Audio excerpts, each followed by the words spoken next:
जी welcome back. आप लोग देख रहे हैं राइजिंग पाकिस्तान और राइजिंग पाकिस्तान में इस वक्त है जी आपके सेगमेंट का, बेसिकली मैसेजेस का और आपकी तस्वीरों का। तो सिलसिला शुरू करें? जी बिल्कुल। अच्छा जी, सबसे पहले अगर हम तस्वीरों की तरफ चलें तो हमें तस्वीरें भेजी हैं सैफुल्लाह ने मुजफ्फरगढ़ से। आइए देखते हैं। लो जी, मुजफ्फरगढ़ वालों की एंट्री हो गई है राइजिंग पाकिस्तान में और सैफुल्लाह ने, अरे वाह ये क्या, ये कुछ खेत है ना? नहीं खेत तो है, हाँ जाहिर है, चांद की तस्वीर तो नहीं है, ये खेत तो है, लेकिन ये क्या है, मतलब ये किस चीज का खेत है, ये कौन सा प्लांट है, और बहुत ही कोई बस आप एंगल चेक करें, देखें ये चांद लग रहा है वैसे मुझे ब्यूटीफुल भाई, बड़े जबरदस्त आर्टिस्टिक पिक्चर्स हैं। ओए होए कितना खूबसूरत आसमान, ब्यूटीफुल भाई। सैफुल्लाह जबरदस्त, छा गए आप, मजा आ गया। अच्छा जी, उसके बाद हमें मायरा फरीद ने भेजी हैं तस्वीरें उकाड़ा से। लो जी उकाड़ा वालों वेलकम, मायरा फरीद ब्यूटीफुल। देखें जी मस्जिद के मीनार और गुंबद, कितना खूबसूरत सनसेट है। हाँ बिल्कुल, वो शेड भी आ रहे हैं ना, शेड आ रहे हैं और बड़ी आर्टिस्टिक फ्रेमिंग बहुत अच्छी है ना जी, कॉम्पोजिशन जिसे आप कहते हैं, बहुत अच्छी तस्वीर, वेरी गुड मायरा। अच्छा जी, उसके बाद हमें मीरब फातिमा ने भेजा है चिश्तियां बहावलपुर से। मीरा फातिमा ने क्या भेजा है, पेंटिंग भेजी है, वाह जी वाह। देखें दोनों जानिब दरख्त, अच्छा तीन उधर भी है तीन उधर भी है, उन्होंने कहा 4-3 पे हम नहीं चलेंगे। आपको एकदम ही ये पिक्चर देख के ऐसे लगा कि ये बीच में समंदर सॉरी पानी है, सॉरी नहीं तो और क्या है? आपको पता है जब मैंने एकदम देखा तो मुझे ऐसे लगा कि ये जो दो है ना, ये पिलर है और ऊपर वो ब्रिज है और मैं नीचे खड़ी हूँ।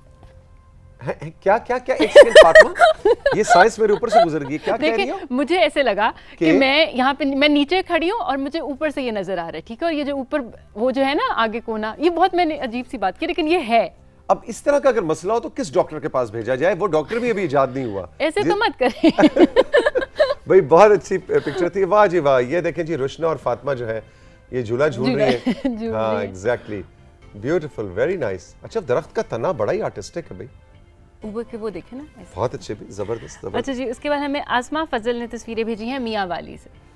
जी आसमा, क्या बनाया आपने? अरे बहुत ही प्यारा, ब्यूटीफुल, जबरदस्त, कलर्स कितने एडवेंचरस आपने इस्तेमाल किए, वेरी नाइस वेरी नाइस। परिंदे शाम हो गई है और अपने घरों को वापस जा रहे हैं, वाह वेरी आर्टिस्टिक भाई, जबरदस्त। ओहो, ये तो राइजिंग पाकिस्तान का सेट इन्होंने कहा है कि अब इस तरह सा होना चाहिए, है ना जी, वेरी गुड वेरी गुड। अच्छा जी, इसके बाद हमें इकरा ने तस्वीरें भेजी हैं कलर सैयदा से। कलर सैयदा से इकरा की एंट्री हो चुकी है, वाह जी वाह। ये क्या है, तितलियां हैं या फूल है? तितलियां हैं, कुछ तितलियां लग रही हैं, तितलियां हैं कि फूल है? कंट्रोल रूम बताएं। तितलियां हैं और कुछ दिल भी हैं और कुछ येलो फूल भी हैं, ब्यूटीफुल भी, वेरी नाइस, वाह। फूल आ गए, गुलदान आ गए, ब्यूटीफुल ब्यूटीफुल। लो भैया तुम्हारे दुपट्टे के लिए एक नया पैटर्न आया है, हाँ। इसको फटाफट जाके अपने वो क्या एम्ब्रॉयडरी वाले से बनवा लो। अच्छा जी, अब हम शुरू करते हैं अपना मैसेजेस का सिलसिला। हमें जुबिया खालिक ने फैसलाबाद से मैसेज भेजा है और वो कहती हैं तौसीक भाई आपका प्रोग्राम बहुत अच्छा है, इसी तरह जारी रखिएगा, कोई पुराने कार्टून ही लगा दें ताकि हम भी अपने बचपन की यादें ताज़ा कर सकें, इसके अलावा पुराने ड्रामे ज़रूर लगाया करें। ये तो पुराना कार्टून रोज़ आप देखते तो हैं, ये पुराना ही कार्टून है जो ऐसे थोड़ा सा डेंटिंग पेंटिंग करके आ जाता है, बीच में से गौर से देखें तो ये पुराना कार्टून आपको इसमें एक नज़र आएगा। Thank you very much Zubia, बहुत बहुत शुक्रिया जी। बिल्कुल पुराने कार्टून्स का अपना ही लुत्फ होता था, लेकिन आजकल के बच्चे जो हैं वो नए कार्टून्स के साथ ज़्यादा अपने आप को रिलेट करते हैं, एंजॉय करते हैं, तो इसलिए राइजिंग पाकिस्तान की कोशिश यही होती है कि पुराना नया सब मिला के कुछ आपको एक पैकेज दिया जाए, बट आपकी फरमाइश हमारी प्रोडक्शन टीम ने नोट कर ली। बिल्कुल जी। उसके बाद हमें रेहाना अली ने मैसेज भेजा है लकी मरबत से। राइजिंग पाकिस्तान की पूरी टीम 26 मई को होने वाले प्रोग्राम के हवाले से बताऊंगी कि तौसीक सर की सताइश ना करना यानी इंकिसारी की हद, वैसे किसी के भी अच्छे काम की तारीफ ना करने भी बुखल है और हम बुखल से काम नहीं लेते। रुशना और फातिमा दोनों आप होस्टिंग में इम्प्रूव हो गई हैं भाई और किबला अयाज साहब की गुफ्तगू ज़बरदस्त रही, उन्होंने जो अपनी ज़िंदगी के एक्सपीरियंसेस नाजरीन के साथ शेयर किए बहुत अच्छे लगे। जी किबला अयाज साहब की गुफ्तगू के बहुत अच्छा हमें फीडबैक मिल रहा है और उनकी अपनी कहानी जो है वो कितनी इंस्पिरेशनल स्टोरी है एज अ पाकिस्तानी कि हमने सोचा कि उसको फीचर किया जाए।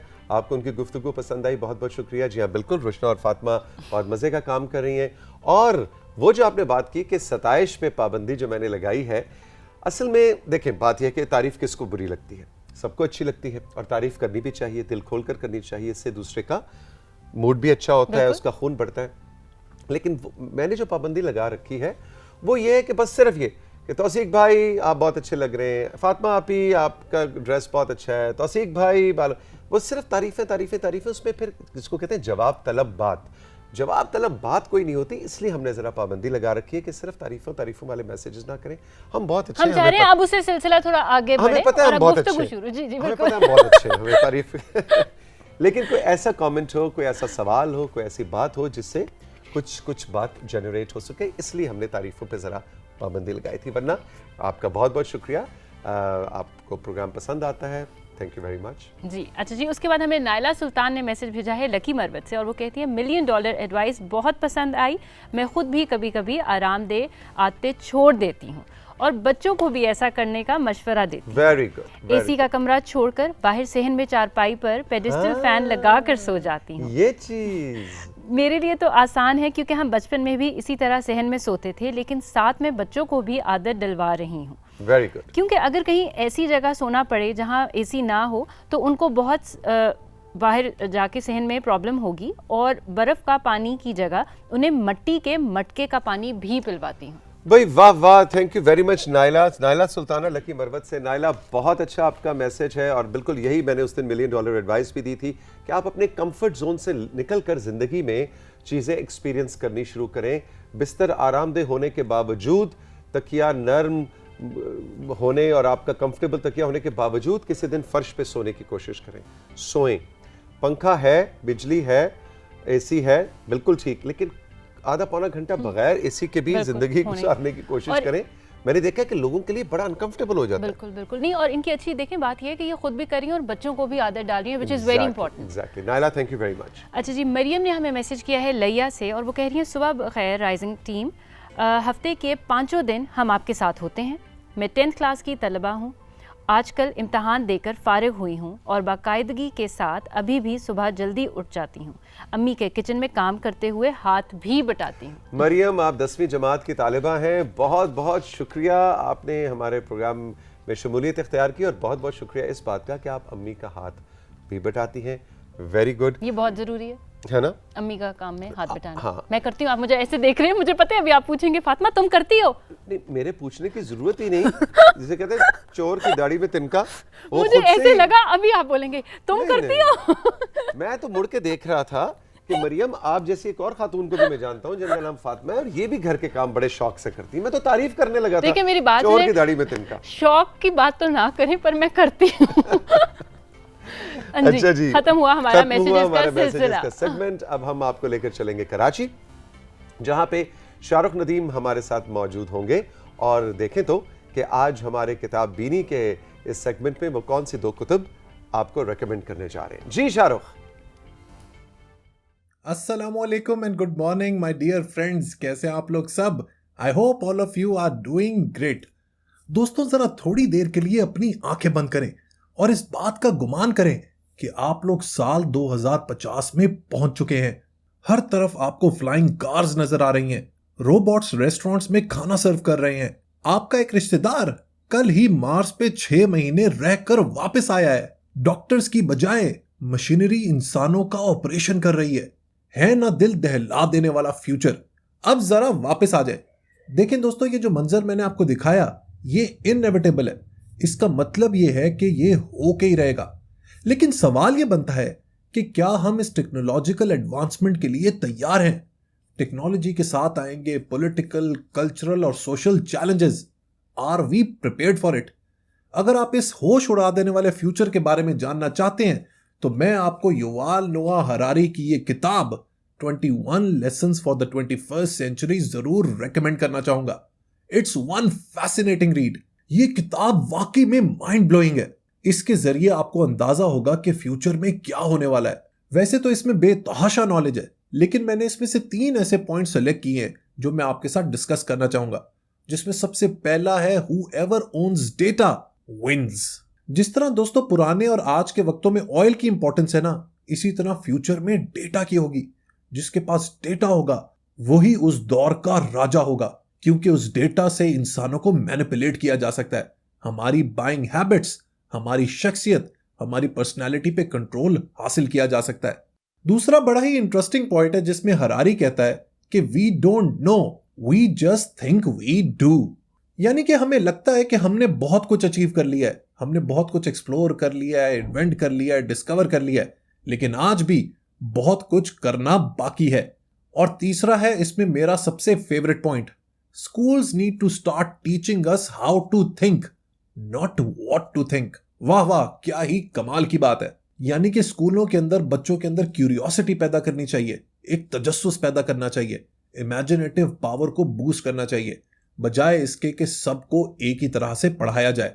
सो युवाल नोआ हरारी की ये जो किताब है 21 lessons for the 21st century, ये आपको मुस्तकबिल के बारे में प्रिडिक्ट करने में और समझने में बहुत मदद दे सकती है। दोस्तों, प्यास के बारे में क्या खास बात है? उसकी हर नई तह एक नए प्यास की निशानदेही करती है। कुछ लोग भी प्यास की तरह होते हैं, तह दर तह उनकी शख्सियत में इतनी गहराई होती है कि इंसान उनकी जिंदगी से अपनी जिंदगी को एक डायरेक्शन दे सकता है। मुमताज मुफ्ती की किताब प्यास के छिलके भी ऐसी ही एक किताब है जो बात करती है मुख्तलिफ अदीबों और अफसाना निगारों के बारे में, जैसे कि बानो कुदसिया, कुदरतुल्लाह शहाब, सादत हसन मंटो और इब्ने इंशा। चूंकि मुफ्ती साहब ने इन सब शख्सियात के साथ काफी वक्त गुजारा है, वो उनको जाती तौर पर जानते थे, इसीलिए उन्होंने बड़ी गहराई से इन शख्सियात के बारे में लिखा है। खास तौर पे कुदरतुल्लाह शहाब और सादत हसन मंटो के जो मजमून है इस किताब में, वो बहुत ही इंटरेस्टिंग है। कामयाब लोगों की जिंदगी से हम लोग बहुत कुछ सीख सकते हैं। उन्होंने जिंदगी में क्या फैसले लिए, कौन से सही थे और कौन से गलत, उनकी कौन सी आदत थी जो उनके लिए काम कर गई और उनकी कामयाबी में एक बहुत ही इंपॉर्टेंट इंग्रेडिएंट बनी। प्यास के छिलके भी ऐसी ही किताब है जिसके जरिए आप बहुत से उर्दू के अदीबों से बहुत कुछ सीख सकते हैं। वो लोग जो मुमताज मुफ्ती साहब के फैन हैं, उनके लिए ये किताब एक बेहतरीन तोहफा है।